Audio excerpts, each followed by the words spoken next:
आज का हमारा टॉपिक है स्क्रीन इफेक्ट या हम कहें शील्डिंग इफेक्ट। तो सबसे पहले तो हमें ये समझने की कोशिश करनी है कि स्क्रीन इफेक्ट होता क्या है, ये क्यों इम्पोर्टेंट है। तो मैं बता दूं, पीरियोडिक टेबल में स्क्रीन इफेक्ट बहुत ही ज़्यादा इम्पोर्टेंट है। यानी कि लेफ्ट टू राइट जाने पर जैसे एटम्स का साइज छोटा होता चला जाता है, वो किस वजह से होता है उसे हम स्क्रीन इफेक्ट के जरिए ही समझेंगे। तो स्क्रीन इफेक्ट की ही वजह होती है जिस वजह से एटम्स का साइज लेफ्ट टू राइट जाने पर छोटा होता चला जाता है। तो यहाँ पर हम देखते हैं और ये 11-12 के लिए ज़्यादा इंपॉर्टेंट है और कॉम्पिटिटिव एग्जाम में भी इसके मैंने क्वेश्चन देखे हैं, जैसे जेई, आईआईटी और यूपीटीयू जैसे में इसका एक क्वेश्चन आता है। एक एक्सेप्शन है स्क्रीन इफेक्ट का, वो क्वेश्चन सबसे लास्ट में करेंगे। तो सबसे पहले हम टॉपिक स्टार्ट करते हैं। तो जैसे पहला स्क्रीन इफेक्ट को समझते हैं। The repulsion produce by inner electron और outermost electron is called screening effect. यानी कि ये कह रहा है, ज़्यादा से ज़्यादा सिंपल करने की कोशिश करेंगे इस टॉपिक को। ये कह रहा है कि आउटर मोस्ट सेल के इलेक्ट्रॉन पर, किसी एटम के आउटर मोस्ट सेल के इलेक्ट्रॉन पर जो रिपल्सन प्रोड्यूस होता है इनर सेल के इलेक्ट्रॉन की वजह से, उसे हम क्या कहते हैं, स्क्रीनिंग इफेक्ट। जैसे मान लीजिए ये एटम है, ये न्यूक्लियस है, ये सेल है। मान लीजिए ये आउटर मोस्ट सेल है, इसका ये इलेक्ट्रॉन है, ये न्यूक्लियस। अब इस आउटर मोस्ट सेल के अंदर भी और भी सेल होंगी कई। न्यूक्लियस के अंदर न्यूट्रॉन और प्रोटॉन दोनों होते हैं। न्यूट्रॉन सब जानते हैं, न्यूट्रॉन पर न्यूट्रल होता है, कोई चार्ज नहीं होता, और प्रोटॉन पर पॉजिटिव चार्ज होता है। इलेक्ट्रॉन के अंदर, इलेक्ट्रॉन के ऊपर नेगेटिव चार्ज होता है। तो हम चाहते हैं अनलाइक चार्ज एक दूसरे को अट्रैक्ट करते हैं, तो ये प्रोटॉन पर पॉजिटिव चार्ज हुआ और ये इलेक्ट्रॉन पर नेगेटिव। यानी कि पॉजिटिव चार्ज की वजह से ये इलेक्ट्रॉन को अट्रैक्ट करेगा न्यूक्लियस, और जब न्यूक्लियस अट्रैक्ट करेगा, अब इसके बीच में एक चीज़ और समझनी है कि इसके अंदर और भी तो और भी तो सेल हैं। अब इस सेल पर प्रेजेंट इलेक्ट्रॉन भी हैं। जब सेल पर प्रेजेंट इलेक्ट्रॉन है तो इलेक्ट्रॉन इन पे भी होंगे। जब ये इलेक्ट्रॉन होंगे तो सेम चार्ज, यानी कि इस पर भी नेगेटिव चार्ज होता है, इस पर भी, तो ये आपस में रिपल्सन भी तो करेंगे। तो यानी कि यहाँ से हमें ये समझना है कि इस आउटर मोस्ट सेल पर, आउटर मोस्ट सेल में जो प्रेजेंट इलेक्ट्रॉन है, इन इलेक्ट्रॉन पर इनर सेल में प्रेजेंट इलेक्ट्रॉन की वजह से जो रिपल्सन लगता है उसे हम क्या कहते हैं, स्क्रीनिंग या शील्डिंग इफेक्ट। स्क्रीनिंग या शील्डिंग इफेक्ट। तो यानी कि हमने देखा कि आउटर मोस्ट, किसी एटम के आउटर मोस्ट सेल के इलेक्ट्रॉन पर जो इनर वाले सेल के इलेक्ट्रॉन की वजह से जो रिपल्सन लगता है उसे हम क्या कहते हैं, स्क्रीनिंग इफेक्ट। अब हमें ये जानना है कि कौन सी सब सेल के इलेक्ट्रॉन की वजह से ज़्यादा रिपल्सन लगेगा। ये जरूरी तो नहीं है हर सब सेल से बराबर ही रिपल्सन लगेगा। यानी कि दूसरा पॉइंट इसे हमें समझना है कि order of screening effect produce by inner electron present in various orbital. यानी कि एस जो सबसेल होगी, एस सबसेल में जो इलेक्ट्रॉन होंगे उनसे सबसे ज़्यादा स्क्रीनिंग इफेक्ट, यानी कि उनसे सबसे ज़्यादा रिपल्सन लगेगा। उसके बाद पी से, उसके बाद डी से, और उसके बाद एफ से। एफ से यानी कि नेग्लिजिबल मार्क नाम के लिए लगता है। सबसे ज़्यादा रिपल्सन एस से, फिर इससे, फिर इससे और इससे कम। तो यही स्क्रीन इफेक्ट में, जैसे एस सब सेल होती है, जो एस सब सेल कैसी होती है, स्फीयर। पी होती है डंबल लाइक शेप और डी होती है डबल डंबल, और ये ऐसे ही फिल्ट्रेट टाइप की होती है। जैसे मान लीजिए ये एटम है, न्यूक्लियस, इसके अंदर क्या है, न्यूट्रॉन प्लस प्रोटॉन, यही एटॉमिक नंबर होता है। ये सेल है। अब ये सेल इस एटम से क्यों बॉन्डेड है, क्योंकि इस न्यूक्लियस की वजह से इस पर एक अट्रैक्शन लग रहा है। यानी कि इलेक्ट्रॉन, आउटर मोस्ट सेल का इलेक्ट्रॉन और न्यूक्लियस के अंदर पॉजिटिव चार्ज है, इसकी वजह से एक अट्रैक्शन लग रहा है। इस वजह से ये लास्ट सेल एटम के न्यूक्लियस से बाउंडेड है। अब इसी के अंदर ये दूसरे सेल के इलेक्ट्रॉन है, तो यानी कि ये तो अट्रैक्शन हुआ,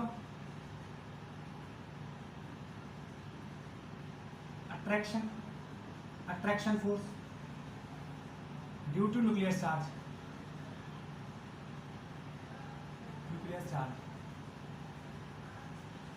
अब इसके अंदर ही दूसरी सेल पर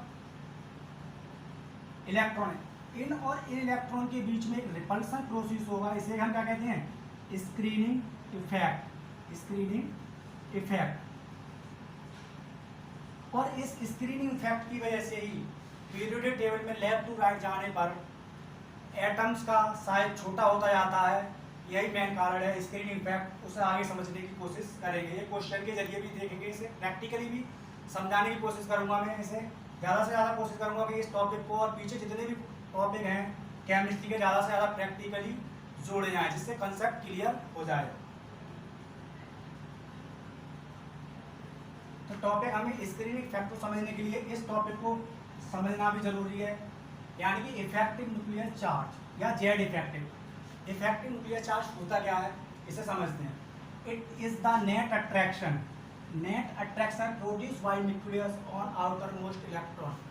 यानी कि वो कह रहा है कि आउटर मोस्ट सेल के जो इलेक्ट्रॉन है ना, उस पर न्यूक्लियस का नेट अट्रैक्शन, कितना अट्रैक्शन है, यानी कि न्यूक्लियस का आउटर मोस्ट सेल के इलेक्ट्रॉन पर अट्रैक्शन और स्क्रीनिंग इफेक्ट का रिपल्सन को कैंसिल करने के बाद जो नेट अट्रैक्शन बचता है, उसे हम क्या कहते हैं, इफेक्टिव न्यूक्लियर चार्ज। जैसे कि पॉइंट ही बता रहा है इफेक्टिव न्यूक्लियर चार्ज, यानी कि न्यूक्लियस का इफेक्टिव चार्ज कितना बचा उसका, कैंसिल स्क्रीनिंग इफेक्ट को कैंसिल करने के बाद। उसी से इस टॉपिक को आगे बढ़ाते हैं।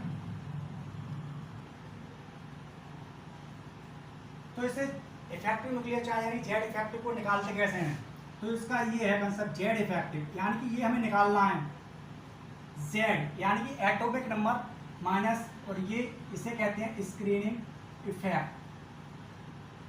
स्क्रीनिंग इफेक्ट जेड इफेक्टिव, ये तो हमें निकालना है एटॉमिक नंबर, यानी कि ये होता है हमारा nucleus of charge, nuclear charge. अब हम जानते हैं न्यूक्लियस के अंदर क्या होता है, प्रोटॉन और न्यूट्रॉन। चार्ज किस पर होता है, सिर्फ प्रोटॉन पर। तो यानी कि इसे हम क्या कहते हैं, नंबर ऑफ प्रोटॉन, यानी प्रोटॉन नंबर, प्रोटॉन नंबर, या फिर हम कहें एटॉमिक नंबर। एटॉमिक नंबर यानी कि प्रोटॉन और एटॉमिक नंबर सेम होते हैं, यानी नंबर ऑफ प्रोटॉन ही हम किसे कहते हैं, नंबर ऑफ प्रोटॉन को हम क्या कहते हैं, एटॉमिक नंबर।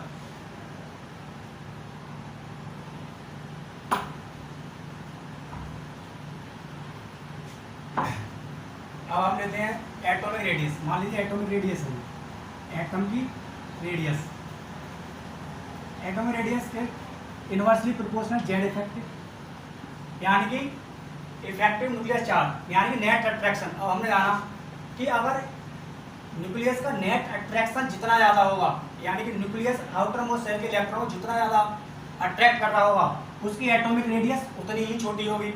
न्यूक्लियस है, आउटर मोस्ट सेल के इलेक्ट्रॉन को जितना ज़्यादा अट्रैक्ट करेगा, तो उसकी एटॉमिक रेडियस उतनी ही ज़्यादा छोटी हो जाएगी। और एक होता है आयनाइजेशन एनर्जी, इसे समझेंगे। आयनाइजेशन एनर्जी ये क्या होती है, ये भी क्या जेड इफेक्टिव के डायरेक्टली प्रोपोर्शनल होती है। ये जेड इफेक्टिव कैसे, कि मान लो न्यूक्लियस का अट्रैक्शन जितना ज़्यादा है, तो उसके लिए आयनाइजेशन एनर्जी उतनी ही ज़्यादा होगी। आयनाइजेशन एनर्जी क्या होती है, अगले किसी टॉपिक में इसे अच्छे से एक्सप्लेन करूँगा, अभी समझा देता हूँ ऐसे ही। यानी कि किसी एटम से एक इलेक्ट्रॉन को निकालने के लिए जो एनर्जी की रिक्वायरमेंट होती है, उसे हम क्या कहते हैं, आयनाइजेशन एनर्जी। जेड इफेक्टिव यानी कि न्यूक्लियस का आउटर मोस्ट सेल के इलेक्ट्रॉन के ऊपर अट्रैक्शन बहुत ज़्यादा है, तो उसे निकालना उतना ही ज़्यादा डिफिकल्ट, बहुत कॉम्प्लिकेटेड है। यानी कि आयनाइजेशन एनर्जी यानी कि एनर्जी ज़्यादा से ज़्यादा दी जाए तब उसका आउटर मोस्ट सेल का इलेक्ट्रॉन निकलेगा। तो यानी कि energy required to remove a electron from outer most shell के इलेक्ट्रॉन से, मतलब कि। तो हम चलते हैं इसके ऊपर, इसको मतलब वो जो शील्डिंग इफेक्ट था उसे प्रैक्टिकली समझने की कोशिश करते हैं, उसके ऊपर ज़्यादा से ज़्यादा प्रॉब्लम को सॉल्व करते हैं। अब हमें इस स्क्रीनिंग इफेक्ट, इसकी वैल्यू निकालनी है। इसे क्या कहते हैं, स्लैटर रूल कहते हैं, इसकी वैल्यू निकालने को। इसके जरिए निकालेंगे, जैसे मान लीजिए आउटर मोस्ट सेल के इलेक्ट्रॉन है, उसके लिए वैल्यू 0 लेनी है। उसके अंदर वाली एक सेल यानी कि n-1, ये मान लो n सेल है, आउटर मोस्ट n-1 मतलब एक सेल अंदर आ गई, उसके लिए इलेक्ट्रॉन की वैल्यू 0.85 लेनी है। और अदर रिमेनिंग, उसके बाद जितने भी रिमेनिंग एन मतलब एन सब सेल के पी सब सेल के इलेक्ट्रॉन की वैल्यू इतनी लेनी है, 0.35 लेनी है, और बाकी की जितने भी बचेंगे उन सब इलेक्ट्रॉन के लिए वैल्यू बढ़ रही है। अब हमें इफेक्टिव न्यूक्लियर चार्ज, जो कि हमने जेड इफेक्टिव से डोनेट करना है, इसके ऊपर ही हमें प्रॉब्लम सॉल्व करनी है। और मैंने अभी थोड़ी देर पहले बताया था पीरियोडिक टेबल में जो चेंज होता है इलेक्ट्रोलाइट जाने पर, वो इसी की वजह से होता है, यानी स्क्रीनिंग इफेक्ट का भी उसमें एक इम्पोर्टेंट रोल है। उसे हम प्रॉब्लम के प्रैक्टिकली समझने की कोशिश करेंगे। जैसे कि मान लीजिए पहला ही है क्वेश्चन, पहला क्वेश्चन है, मान लीजिए लिथियम लीजिए, लिथियम का एटॉमिक नंबर कितना होता है? 3। इसका इलेक्ट्रॉनिक कॉन्फ़िगरेशन 1s2 और 2s1 होता है। हमें अब इसके लिए ये निकालना है कि इसमें कितना स्क्रीनिंग इफेक्ट लगेगा। तो हमें स्क्रीनिंग इफेक्ट निकालने के लिए मैंने बताया था 4 आउटर मोस्ट इलेक्ट्रॉन के लिए कितना लगाना है, आउटर मोस्ट इलेक्ट्रॉन के लिए वैल्यू 0 लगानी है। तो यानी कि इसके लिए आउटर मोस्ट सेल ये है, इसके लिए वैल्यू कितनी हो जाएगी? 0 प्लस, यानी कि ये निकालना है स्क्रीनिंग इफेक्ट, यही तो है स्क्रीनिंग इफेक्ट सिग्मा, यानी कि स्क्रीनिंग इफेक्ट ये निकालना है। तो इसके लिए 0, और इसके अंदर अगर हम चलते हैं एक सेल, यानी कि 2 के बाद 1 एक सेल कम हो गई, और लास्ट एक सेल कम होने के लिए अब इसके बाद अंदर वाली सेल के लिए इसके लिए वैल्यू लेंगे 0.885, यानी कि 0.85। इलेक्ट्रॉन कितने टोटल? 2 इंटू 0.85, और इसकी वैल्यू आई निकल के 0 प्लस 1.70, ये यानी कि स्क्रीनिंग इफेक्ट कितना हुआ? 1.70। एल के लिए स्क्रीनिंग इफेक्ट ये है। तो हमें निकाला जेड इफेक्टिव न्यूक्लियर चार्ज, यानी टोटल इफेक्टिव न्यूक्लियर चार्ज कितना लग रहा है। ये तो निकला था कि स्क्रीनिंग इफेक्ट जो कि अंदर वाली सेल से बाहर वाले आउटर मोस्ट सेल के इलेक्ट्रॉन पर रिपल्सन लग रहा था, ये मैग्नीट्यूड वैल्यू आई। अब हमें निकालना इफेक्टिव, मतलब कुल मिलाकर के इफेक्टिव न्यूक्लियर चार्ज, मतलब न्यूक्लियस का अट्रैक्शन ज़्यादा होना चाहिए। न्यूक्लियस का अट्रैक्शन ज़्यादा होगा तभी तो लास्ट वाली सेल बाउंडेड रहेगी। अगर स्क्रीनिंग इफेक्ट हो जाएगा तो क्या वो बाउंडेड रहेगी? नहीं, तो रिपल्सन ज़्यादा हो जाएगा। तो हमें ये निकालना है, तो इसमें हम पुट करते हैं। तो इसको देखते हैं कि जेड इफेक्टिव लिथियम का कितना होगा। लिथियम का एटॉमिक नंबर 3 में से 1.70 को अगर माइनस करते हैं तो इसकी वैल्यू आएगी 1.30। ये इसकी मैग्नीट्यूड वैल्यू आई, मैग्नीट्यूड वैल्यू, यानी कि इफेक्टिव न्यूक्लियर चार्ज टोटल कितना निकल के आया था? ये जेड इफेक्टिव आया है। अब ऐसे ही हम अगला इसी ग्रुप का दूसरा एलिमेंट लेते हैं,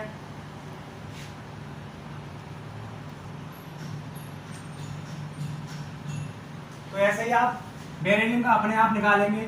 और मैं बताता हूं यहाँ पर आपको बोरॉन का निकालना, यानी कि बोरॉन का एटॉमिक नंबर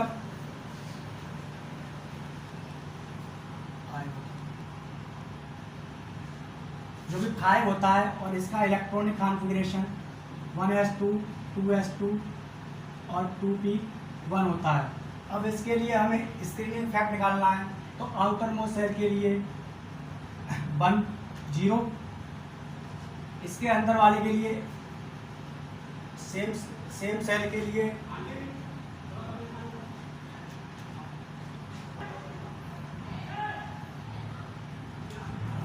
आउटर मोस्ट सब सेल के लिए 0, और NS और NP हमने यहाँ पढ़ा था, इसके लिए कितना लेना है? 0.35, और इसके लिए यानी कि n-1 है ये, और इसके लिए कितना लेना है? 0.825। तो इसे हम कैलकुलेट करना है। इसके लिए screening effect 0 plus 2 into 0.35 plus, और इसके लिए 2 इलेक्ट्रॉन है, ये भी 2 थे, और इसलिए 2, इसके लिए कितना था? n-1 के लिए 0.85।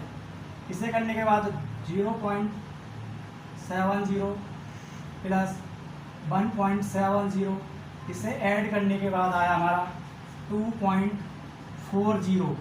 ये आया हमारा स्क्रीनिंग इफेक्टिव मैग्नीट्यूड वैल्यू। हमें निकालना है इसका जेड इफेक्टिव। जेड इफेक्टिव यानी कि इफेक्टिव न्यूक्लियर चार्ज क्या होगा, बोरॉन का होता है एटॉमिक नंबर 5 एटॉमिक नंबर -2.40 यानी कि 2.60, ये इसकी मैग्नीट्यूड वैल्यू आई। अब हमने देखा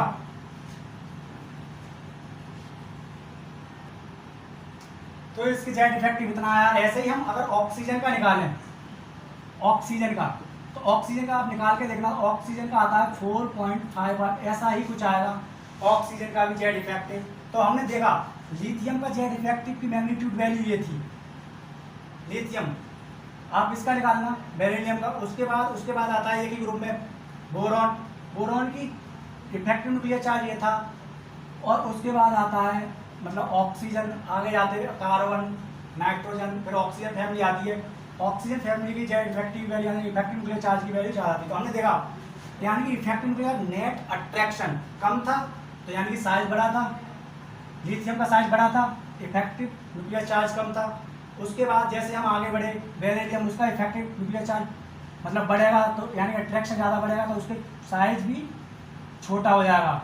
और जब उसका साइज छोटा हो जाएगा तो ऐसे ही आगे जैसे हम बढ़ जाएंगे तो इफेक्टिव न्यूक्लियर चार्ज बढ़ता जाएगा, और ग्रुप में ऐसे ही इसकी एटॉमिक रेडियस छोटी होती चली जाएगी। तो हमने यहाँ से क्या सीखा कि स्क्रीनिंग इफेक्ट मतलब लेफ्ट टू राइट जाने पर मेन कॉज पीरियोडिसिटी में, यानी पीरियोडिसिटी में मेन कॉज होता है वो इफेक्टिव न्यूक्लियर चार्ज की वजह से होता है। हमने यहाँ पर ये देखा स्क्रीनिंग इफेक्ट के जरिए हमने देखा कि पीरियोडिक टेबल में कैसे लेफ्ट टू राइट जाने पर इफेक्टिव न्यूक्लियर चार्ज बढ़ता है और एटॉमिक साइज छोटा होता चला जाता है।